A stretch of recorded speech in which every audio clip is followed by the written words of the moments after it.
우리 중에 아무도 2025년을 살아본 사람은 없을 것입니다. 올 한 해 우리 앞에 어떤 좋은 일이 있을지 한편으로는 기대가 되지만, 그러나 또 한편으로는 많은 도전이 있을 것은 틀림없습니다.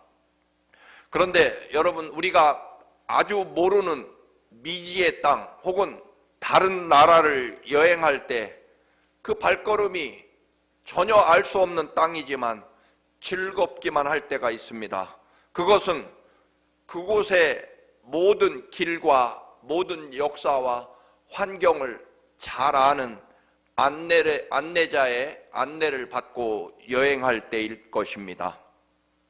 나를 사랑하면서 또 현명한 안내자의 인도를 받으며 여행을 한다면, 아무리 모르는 낯선 지역이라고 할지라도 혹은 어떤 문제가 생겨도 오히려 때로는 그게 잊지 못할 아름다운 추억이 되기도 합니다. 여행이 기쁨과 추억이 되려면 그곳을 가장 잘 아는 안내자, 가이드를 믿고 그 가이드가 가라면 가고 멈추라면 멈추고 길에서 벗어나지 말라면 벗어나지 않고 여기서 먹으라면 맛나게 먹고 먹지 말라는 것은 안 먹으면 될 것입니다. 마찬가지로 2025년 우리는 낯선 앞으로의 시간들이 주어지겠지만, 나보다 더 나를 사랑하시고 죽을 만큼 나를 사랑하시는 주님의 인도하심과 안내를 받는다면 반드시 우리는 가장 위대한 축복의 한 해가 될 것이 틀림없습니다. 이집트에서 400년 노예 생활을 하다가 해방을 받고 약속의 땅 가나안을 향해 걸어가는 이스라엘 민족, 그 이스라엘은 민수기 9장 23절에 보면 곧 그들이 여호와의 명령을 따라 진을 치고 여호와의 명령을 따라 행진하고 또 모세를 통하여 이르신 여호와의 명령을 따라 여호와의 직임을 지켰더라.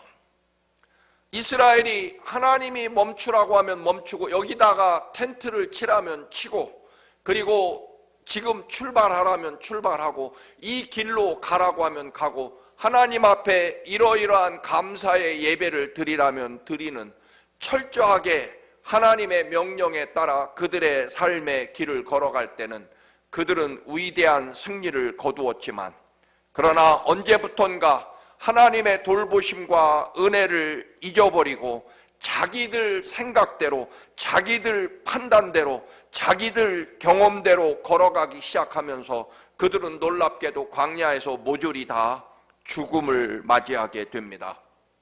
끝까지 하나님의 명령을 따라 믿고 가라면 가고 멈추라면 멈추었던 여호수아와 갈렙은 우리가 아는 대로 젖과 꿀이 흐르는 가나안 약속의 땅에 들어가게 됩니다. 마국간 구유에서 갈보리 십자가까지 하나님 아버지의 말씀을 따라, 비록 그것이 마국간 구유일지라도, 그곳이 비록 십자가의 처절한 고난과 죽음이라고 할지라도 하나님 아버지의 말씀에 따라간 주님께서 부활과 영생을 소유하시고 그것을 우리에게 주시게 됩니다. 여러분, 2025년에도 분명히 어둠과 안개에 가려진 것 같은 그런 막막함이 우리에게 주어질 것이 분명합니다. 그때마다 여러분 꼭 멈추어 서서 질문하시기 바랍니다. 그 유명한 주님이시라면 어떻게 하시겠습니까? 주님이라면 무엇을 하실까? 주님이라면 이때 어떻게 하실까? What would Jesus do? 그것을 줄여서 WWJD라고 흔히 말합니다. 주님이라면 이때 어떻게 하실까? 주님이시라면 이때 무엇을 하실까라고 질문하시기 바랍니다. 반드시 멈추어 서서 말입니다. 주님께서 분명코 가장 선하고 복된 길로 인도하실 것이 분명할 것이기 때문에 올 한 해 여러분의 삶의 좌표가 WWJD, 주님이라면 어떻게 무엇을 하실 것인가 라고 하는 질문, 그것이 여러분을 복된 생명의 길로 인도할 것이기 때문에 그렇습니다. 2025년을 맞이하면서 다시 한번 아브라함의 길을 여러분에게 말씀드립니다. 아브라함은 아버지 데라를 따라 아마도 어린 시절에 바벨로니아에서 지금의 터키, 여러분 이 터키의 남쪽 하란 땅으로 이민을 와서 75세가 되도록 살아오게 됩니다. 아버지 유산을 물려받긴 했겠지만 그러나 아브라함도 사업을 잘해서 큰 부자가 되었습니다. 비록 자식은 없었지만 이제 평안하게 남은 여생을 살아가며 삶을 정리하는 75세의 나이였습니다. 그런데 하나님께서 아브라함에게 너의 고향과 친척과 삶의 터전을 버리고 하나님이 앞으로 알려줄 땅으로 떠나라고 하시는 명령이 내리게 됩니다. 누차 말씀드린 대로 분명 인간의 계산과 경험으로는 절대로 떠날 수 없습니다.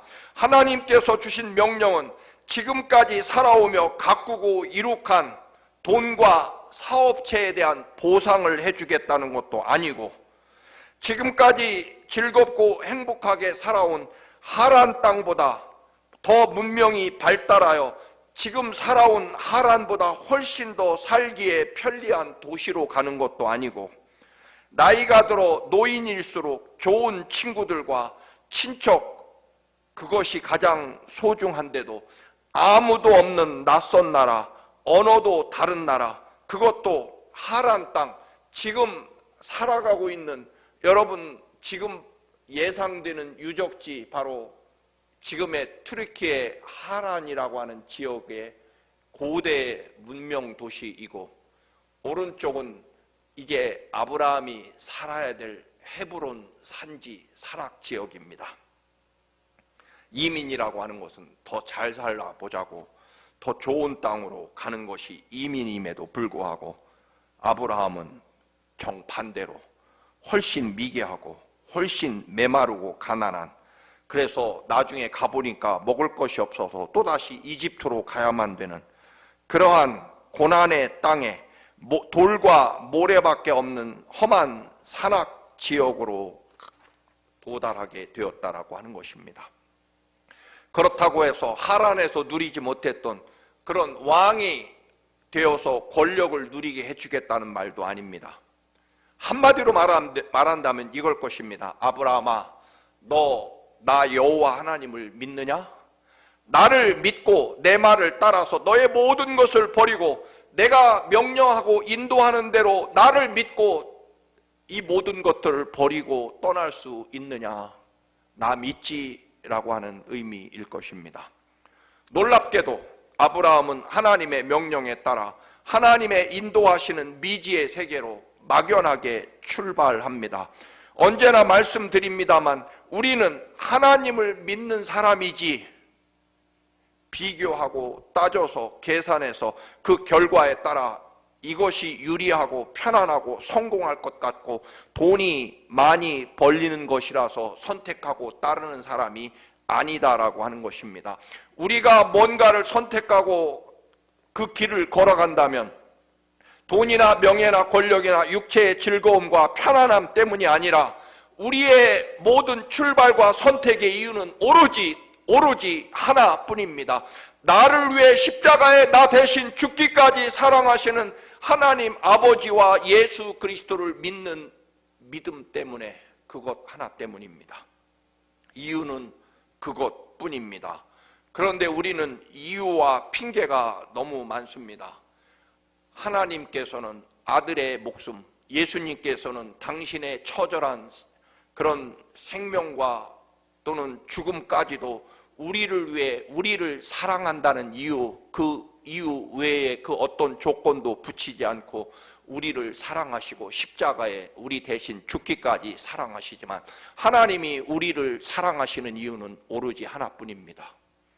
하나님이 우리를 살리기 위해 십자가에 죽으시는 이유도 오직 하나뿐입니다. 우리를 사랑하고 믿는다는 것.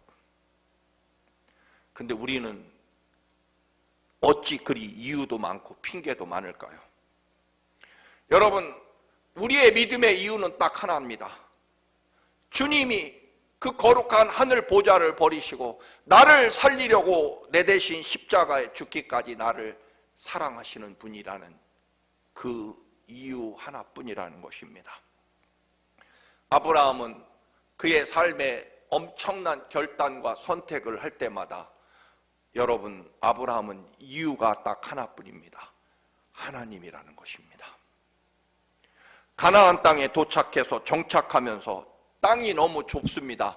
조카 롯과 함께 떠나왔는데 조카 롯과 살아가기에는 땅이 너무 좁아서 이제 서로 독립하기로 마음을 먹습니다. 그런데 아브라함은 놀랍게도 좋은 땅을 선택할 기회를 조카 롯에게 먼저 줍니다. 따지고 보면 아버지가 일찍 돌아가신 조카 롯을 큰아버지이긴 하지만 자기 자식처럼 돌보아 주었기 때문에 조카 롯이 지금까지 살아올 수 있었습니다. 조카 롯은 하란 땅을 아브라함이 떠날 때 마치 아버지와 같기 때문에 조카 롯도 이유 없이 아브라함을 따라온 것입니다. 이 말은 좋은 땅을 차지할 권리는 당연히 큰아버지 아브라함 것이었다라고 하는 것입니다.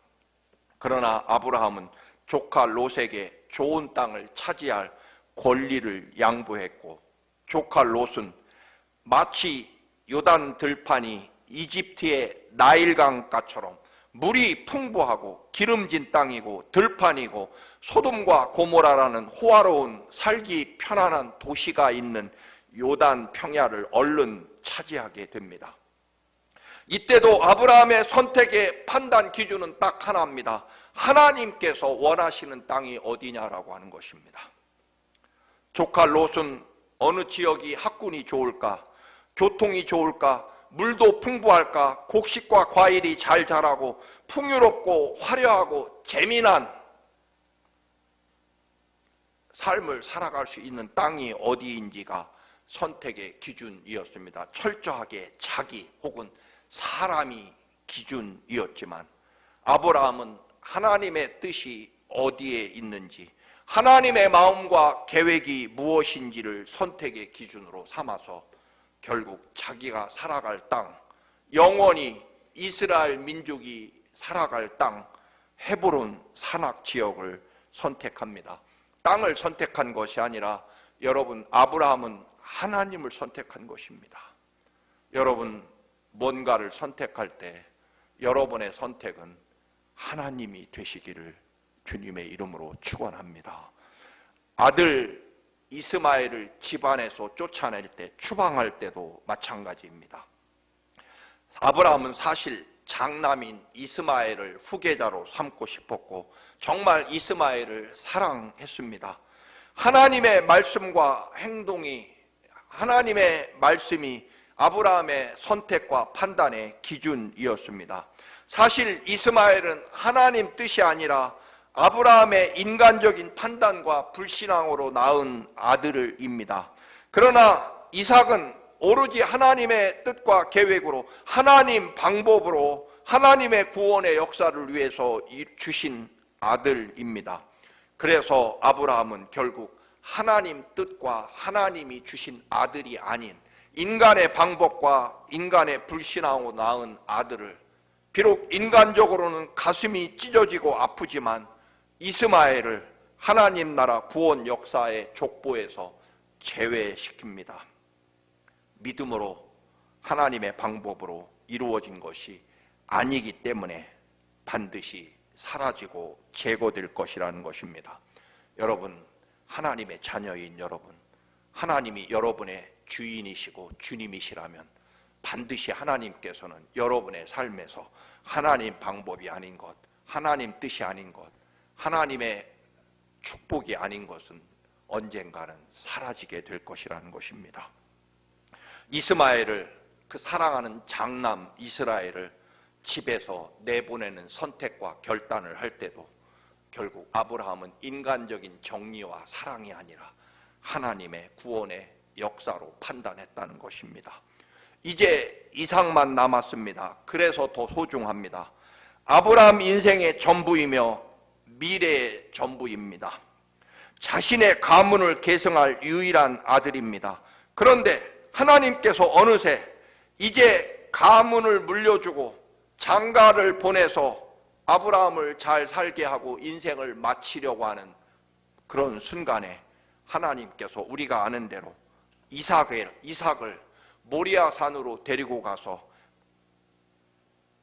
표현이 그렇습니다만 있는 그대로 말씀드리면 배를 갈라 장작불 위에 태워 번제로 드리라는 명령이 내려집니다. 아브라함은요, 여기까지 순종합니다. 이유는 인간이 어찌 그럴 수 있느냐 없느냐를 떠나서 아브라함에게 이유는 딱 하나입니다. 하나님께서 주신 아들이니 하나님께서 달라고 하시면 드릴 수밖에 없다라고 하는 것입니다. 인간의 판단과 계산으로는 절대로 말도 되지 않는 이야기일 것입니다. 근데 여러분, 우리는 내 생각에 들어맞고 말이 되어서 하나님께 순종하는 것이 아니라는 것입니다. 여러분, 말이 되니까 그게 맞는 것 같으니까 하나님께 순종하는 것 아니라는 것입니다.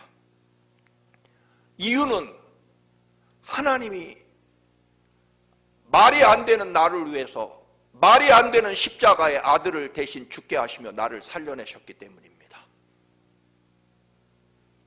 하나님을 믿는 믿음으로 순종한다는 것입니다.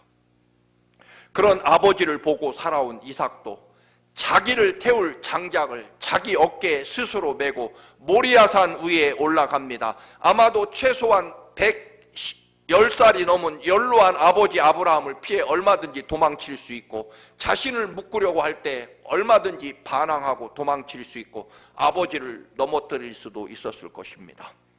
그러나 이삭도 자기 인생과 목숨이 아니라 하나님의 뜻과 말씀이 그의 삶의 죽음의 기준이며 이유가 되었기 때문에 자기가 메고 온 장작 위에 조용히 묶여서 번제단 위에 올라가 눕게 됩니다.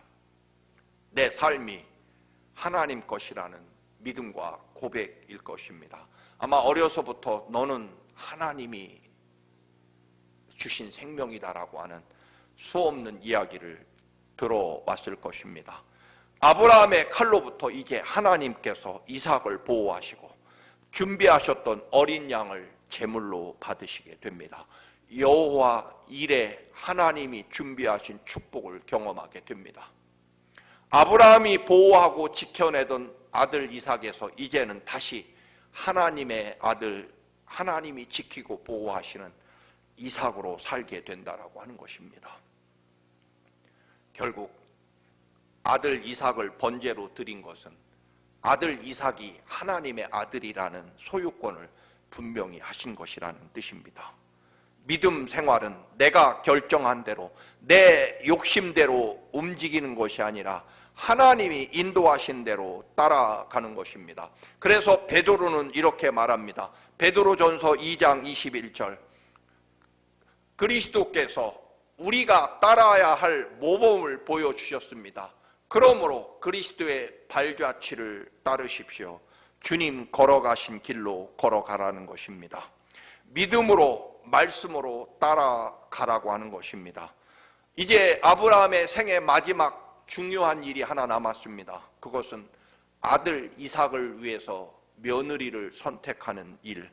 인생 마지막 숙제도 결국 아브라함은 철저하게 하나님께 맡깁니다. 아브라함이 며느리를 선택할 때 며느리의 선택의 기준의 조건이 이 가나안 땅에서 돈이 많은 부잣집 딸이라든가, 아니면 이 가나안 땅에 살아가기에 좋도록 가나안 땅의 왕의 딸, 권력자의 딸과 결혼했으면 좋겠다라고 하는 그런 인간적인 판단 기준이 아니었습니다. 잘 살려면, 편히 살려면 가나안 땅의 부잣집 딸이나 혹은 권력자의 딸을 데려다가 며느리 삼으면, 훨씬 사돈 삼으면 잘 살 수 있을 것입니다. 그런데 아브라함은 하나님의 백성, 하나님의 구원 역사를 기준으로 며느리도 마지막으로 선택합니다. 그의 삶의 모든 중요한 순간에 그의 판단과 선택의 기준은 하나님이 무엇을 원하시고 하나님의 뜻과 계획은 무엇일까였다라고 하는 것입니다. 그래서 우리가 아는 대로 자기가 믿는 엘리에셀이라는 종을 하란 지역으로 보내게 됩니다. 창세기 24장에 며느리 선택 이야기가 자세히 나옵니다. 엘리에셀은 낙타 10마리에 엄청난 선물을 가득 싣고 이제 하란 근처에 나홀이라는 성 입구에 도달하며 우물가에서 기도하게 됩니다. 아브라함의 하나님, 우리 주인 아브라함을 대신하여 며느리감을 찾으려고 여기까지 왔습니다. 제가 이 우물에 물 들어오는 처녀에게 마실 물을 좀 달라고 하겠습니다. 그때 그 처녀가 기쁘게 저에게 마실 물을 줄 뿐만 아니라 부탁하지도 않았는데 저의 10마리 낙타에게까지 물을 길어다가 마시게 한다면 그 처녀가 하나님께서 준비하신 우리 주인 아브라함의 며느리감인 줄로 믿겠습니다. 성경에 보면 기도가 끝나기도 전에 리브가가 언덕 아래에서 물을 담은 항아리를 옆에 끼고 올라오고 있었습니다. 아가씨, 내가 사막을 건너 이 먼 길을 오느라 지쳤는데 물 한 모금만 주시구려. 그러자 리브가는 얼른 마실 물을 엘리에셀에게 줍니다. 그런데 놀랍게도 엘리에셀이 부탁하지도 않았는데 리브가의 눈에는 지치고 목말라하는 낙타 10마리가 보였습니다. 리브가가 말하죠. 할아버지, 제가 할아버지의 낙타에게도 물을 떠다 주겠습니다. 리브가는 언덕 아래 우물로 뛰어가 물을 길어다가 모든 낙타에게 마시게 합니다. 제가 언젠가 이 말씀을 드렸습니다만 수십 번 그 작은 항아리에 어마어마한 낙타들이 물을 마시려면 적어도 제 계산으로는 수십 번, 40번 이상 그 언덕, 그 깊은 우물을 떠다가 낙타들에게 물을 주었을 것입니다. 그러자 엘리에셀이 너무나 기특하고 고마워서 무거운 금 팔찌와 금 코걸이를 리브가에게 감사의 선물로 주었습니다. 끝났습니까? 이야기가? 아닙니다. 리브가의 사랑은 여기에서 끝나지 않습니다. 할아버지, 우리 집에 낙타가 먹을 집과 보리가 충분합니다. 그리고 머물 방도 많습니다. 저희 집에 가셔서 머물다가 가십시오. 때가 어둡고 저녁 때 아닙니까? 그 많은 이방인 나그네와 낙타들을 자기의 집까지 모시고 가서 대접하게 됩니다. 아브라함의 종 엘리에셀도 리브가도 인간의 판단과 자기 이익과 또는 자기 육신의 기준이 아닌 철저하게 하나님 은혜와 사랑받은 우리들, 나도 내 삶의 모든 판단과 선택의 이유가 하나님 은혜와 사랑이라고 하는 것입니다. 나그네를 철저하게 대접하라는, 이웃을 내 몸처럼 사랑하라는 예수 그리스도의 말씀이 삶의 행동과 선택의 기준이 되었다라고 하는 것입니다. 연약한 처녀가 저녁밥 짓는 분주한 시간에, 그것도 언덕 아래에 있는 아주, 여러분 이 가나안의 우물은 사실은 수십 길이 넘는 깊은 우물입니다. 그 깊은 우물에서 물을 길어다가 전혀 알지도 못하는 머나먼 낯선 나라 지나가는 타국의 노인에게 물을 주는 일은 할 수 있을지 모릅니다. 그러나 그 깊은 우물을 길어다가 언덕을 올라 무거운 물 항아리를 적어도 수십 번 올라다니며 뛰어다니며 낙타에게 물을 줄 이유는 없습니다. 더군다나 낙타 한 마리마다 아마도 튼튼한 일꾼 두 명씩은 낙타 한 마리에 붙어 있었을 것입니다. 낙타에 물을 주는 것은 낙타를 담당한 일꾼들, 장정들의 일이지 여러분 리브가와 무슨 상관이 있겠습니까? 여러분 성경에 보면 자기 담당인 낙타에게 물을 주는 낯선 처자를 낙타 일꾼들은 그저 바라보고만 있다라고 하는 것입니다. 리브가가 보면 얼마나 화가 나고 뻔뻔한 일꾼들로 보였을까요? 그런데 사랑과 믿음은 일꾼들이 자기 일을 하느냐 하지 않느냐, 왜 내가 남의 낙타, 알지도 못하는 낙타에게 이렇게 열심히 뛰어다니며 물을 줘야 되느냐, 여러분, 그것이 판단과 선택의 기준이 아니라는 것입니다. 하나님이시라면 나는 하나님께, 예수 그리스도에게 어떤 은총과 구원의 은총을 받았느냐라고 하는 것과 나를 사랑하시고 나를 구원하신 하나님은 내게 무엇을 원하시는가가 삶의 기준이라는 것입니다. 이유라는 것입니다. 그래서 우리는 언제나 십자가 바라보고 사는 사람인 것입니다. 하나님의 은혜가 너무 감사하고 고마워서 하는 말이다. 그리고 하나님의 은혜가 너무나 감사해서 하는 행동이라는 것입니다. 그게 남의 나라 알지도 못하는 지나가는 나그네에게 물을 떠다주는 이유라는 것입니다. 낙타를 담당하고 낙타에게 물을 떠다 주어야 될 의무가 있는 낙타 일꾼들을 바라보고 하는 일이 아니라는 것입니다. 이유는 내 안에 계신 하나님의 은혜와 사랑 때문입니다. 하나님이 그걸 기뻐하시기 때문입니다. 하나님의 사랑과 은혜는 결국 감사함으로 이루어질 것이고, 그 감사는 결국 사람들에게 향해야 된다는 것입니다. 리브가가 하나님 은혜 때문에 일하는 것이고, 하나님 은혜 때문에, 사랑 때문에 희생하는 것이지 그 외에 다른 어떤 이유도 존재하지 않는다라고 하는 것입니다.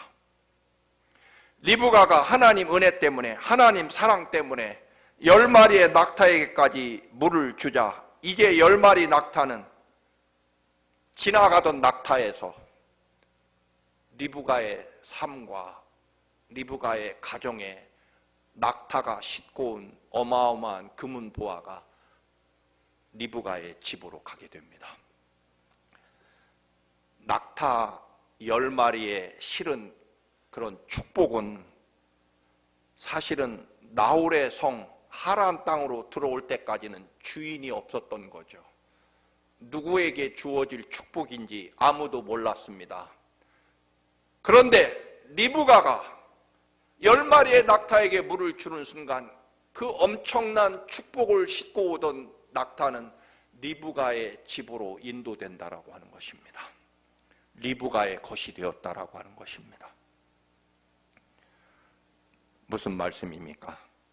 하나님께서 10마리의 낙타에 실어 보낸 축복은 누구의 것도 아니었지만 하나님의 말씀과 하나님의 은혜와 하나님의 사랑과 그리고 그 은혜에 대한 감사와 기쁨으로 모든 사람들을 사랑하는 사랑, 그리고 그 사랑을 실제로 내 몸과 마음을 다해서 희생하고 섬기는 실제적인 사랑의 실천으로 말미암아 그 누구의 것도 아니던 10마리에 실었던 낙타의 축복은 리브가의 것으로 된다라고 하는 것입니다. 언제? 낙타에게 물을 주는 순간. 사랑하는 교우 여러분, 결국 그 10마리 낙타는 리브가가 다시 시집갈 때 타고 가는, 이삭에게로 시집갈 때 타고 가는 꽃가마로 또 바뀌게 됩니다. 올 한 해도 여러분이나 저나 우리 교회에 하나님이 여전히 축복의 낙타를 우리를 향해서 보내실 것입니다. 그 축복은 누구의 것도 아닙니다. 하나님은 모든 이에게 햇빛과 비를 골고루 공평하게 내려주시는 하나님이십니다. 이제 나홀의 성 혹은 하란 땅으로 축복을 싣고 오는 낙타 10마리의 축복은 누구의 것이 되느냐? 하나님의 은혜와 사랑을 가지고 그 낙타에게, 하나님이 보내신 축복과 은혜의 낙타에게 비유로 말한다면 기도의 물을 부어주는 사람, 사랑과 은혜를 쏟아 부어주는 사람, 믿음으로 하나님의 말씀에 순종하는 사람, 그 사람 것으로 변하게 된다라고 하는 것입니다. 하나님의 말씀과 사랑, 그 은혜를 가진 여러분들께서 무엇이든 감사를 쏟아 부으면, 기도를 쏟아 부으면, 믿음과 순종으로 쏟아 부으면 하나님이 보내시는 10마리의 그 위대한 축복과 사랑은 이제부터 내 삶의 소유가 된다라고 하는 것입니다.